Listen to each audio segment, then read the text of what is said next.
property.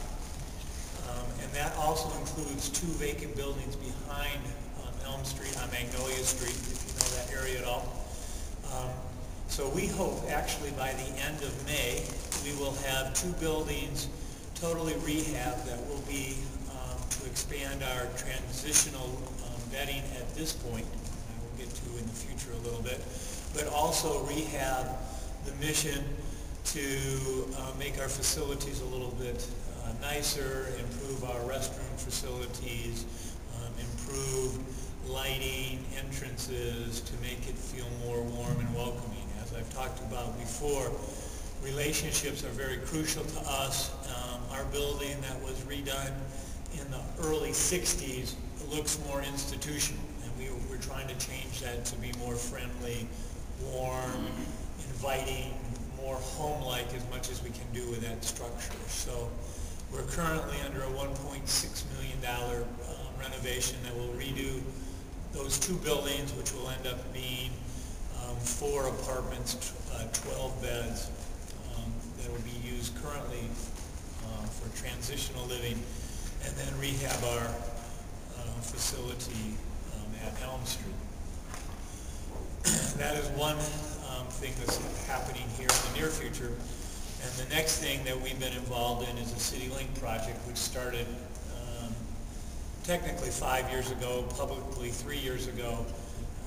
The whole purpose of that project, despite what the media has said about it, was to expand our facilities to do relational work.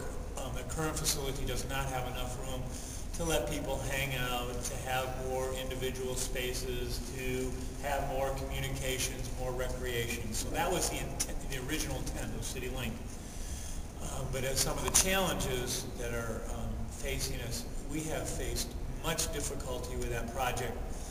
And I will admit we were at fault in some of that, but some of the whole mindset that Pat has talked about, zoning, social services being negative to that area, had been very difficult for us to deal with. Currently, I can give you a little bit update on CityLink.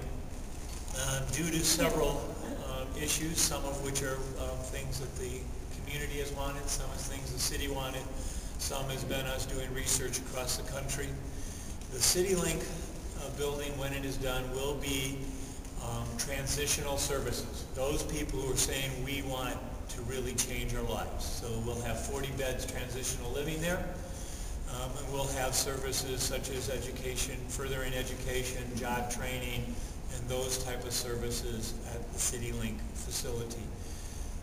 When the CityLink facility is ready, all of the transitional services at the Mission will transition over there, and the 1419 Elm Street will go strictly to homeless services. Where we'll have shelter, more engagement of people from the streets, and be focused strictly on there. So our intention would be engagement on a more relational basis than we can do now at Elm Street, transitioning them to CityLink, which will be 9/10 of a mile away on Bank Street, and then have more independent living when people come out of that.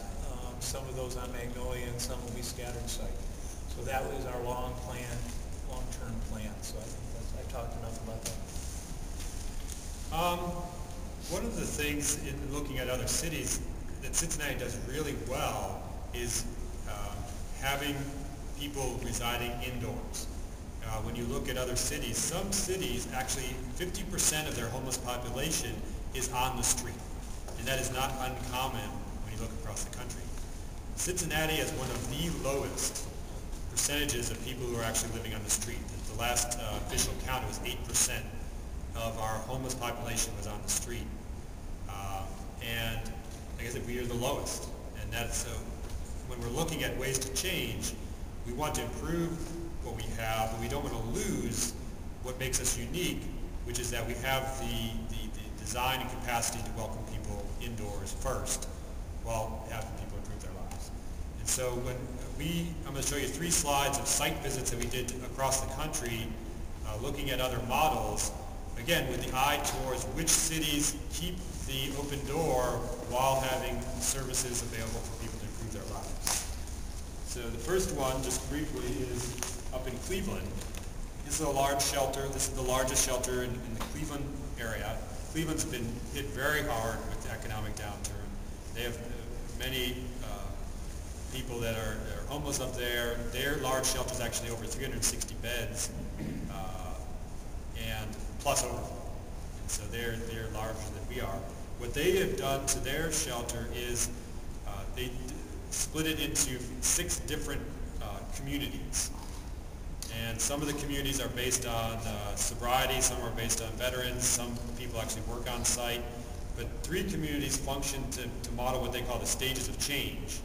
So you have a large dorm where people come in that's called the entry-level dorm. You could then graduate up to what's called the decision dorm. And then finally there's a transformation dorm. So I have a picture here of their entry dorm, which looks very similar. You have 112 beds to what the drop-in center is now.